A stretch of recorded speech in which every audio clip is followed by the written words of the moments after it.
সংকটের মুদ্রা কথা হচ্ছে যে একটা রাজনৈতিক প্রশ্নকে সংবিধানের দোহাই দিয়ে আন্ডারমাইন করবার মধ্য দিয়ে যেই কৃত্রিম সংকট অপ্রয়োজনে তৈরি করা হচ্ছে, এই ঘটনা কিন্তু এই সোনার বাংলায় নতুন কোনো ঘটনা না। এটা শত শত বছরের আমাদের রুলিং ক্লাসের যেই খাইসলতি সমস্যা ছিল তার একটা reflection of the 26th version. তো সেইখানে আমরা হিস্টোরিক্যালি দেখেন যে জুলাই সনদের মতো একটা স্বাধীনতার ঘোষণাপত্র কিন্তু আমাদের মুক্তির লড়াইতে ছিল 71 সালে 17 এপ্রিল, যেটা আমাদের অস্থায়ী সরকার ঘোষণা করেছিল। And that was A brilliantly drafted declaration of independence. পৃথিবীতে খুব কম জাতির যারা স্বাধীন হয়েছে তাদের স্বাধীনতার ঘোষণাপত্র থাকে। আপনি ভারতের দিকে তাকান, পাকিস্তানের দিকে তাকান, আমাদের সাবকন্টিনেন্টের অনেক দেশেরই এই এশিয়াতে স্বাধীনতার ঘোষণাপত্র বলে কোনো জিনিস নাই। ফ্রেঞ্চ রেভলিউশনের ছিল, আমেরিকান ইন্ডিপেন্ডেন্সে ছিল, ডিক্লারেশন অফ ইন্ডিপেন্ডেন্স ছিল। It's a rarely declared instrument of political will of the people of the time. তো সেই ঘোষণাপত্রের সাথে কি আমাদের তখনকার কর্তা ব্যক্তিরা বেইমানি করে নাই? করেছিল। বলা ছিল যে এই ঘোষণাপত্রে 3টা অংশ ছিল। প্রথম অংশে বলা ছিল অজুহাতনামা, যদি বলি আর কি, যে কেন এই সংসারটা ভেঙে দিচ্ছি। এবং মাথায় রাখিয়েন, be mindful that the Pakistani state was created by then Bengalis of this region, not by the West Pakistanis of the time. 46 এর ইলেকশনে মুসলিম লীগ কোথাও ক্ষমতা তৈরি করতে পারে নাই, সরকার তৈরি করতে পারে না, এক্সেপ্ট ইন বেঙ্গল। সেই জায়গা থেকে যারা পাকিস্তান রাষ্ট্র বানিয়েছে এবং লাহোর রেজলিউশন থেকে শুরু করেন, মুসলিম লীগের প্রতিষ্ঠাতা এই জায়গাতে, এই সব জায়গাতে আপনার মুসলিম লীগের কনফারেন্স হয়েছে গত শতাব্দীর শুরুতে।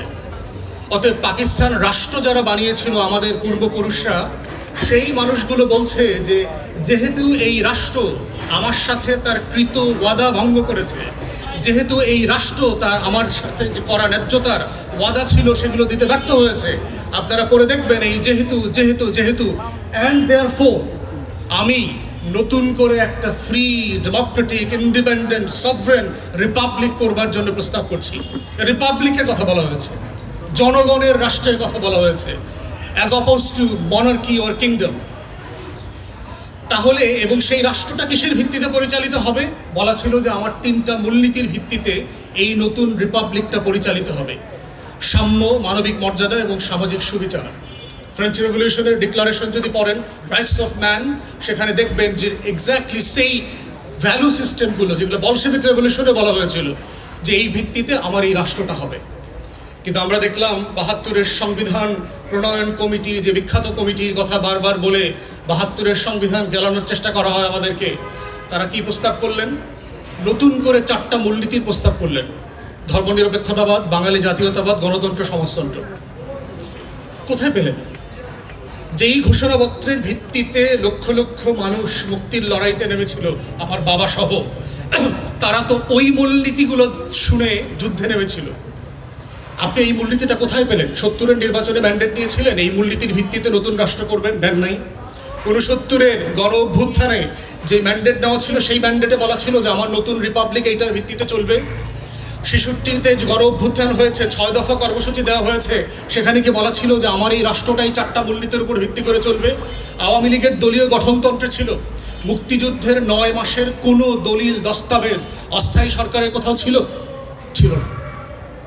তাহলে আপনি সংবিধান তৈরি করে আমার মুক্তির লড়াইয়ের সাথে প্রথম বেইমানি করলেন, এবং যেই ইনস্ট্রুমেন্ট দিয়ে আপনি বেইমানি করলেন, এক্স্যাক্টলি ইতিহাস রিপিট করে ওই সিমিলার ইনস্ট্রুমেন্টকে you are using now against the very popular mandate of the time.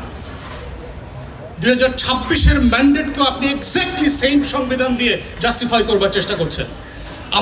আমার স্বাধীনতার ঘোষণাপত্রে বলা ছিল একটা ডেমোক্রেটিক গভর্নমেন্ট করবেন, একটা রিপাবলিক হবে।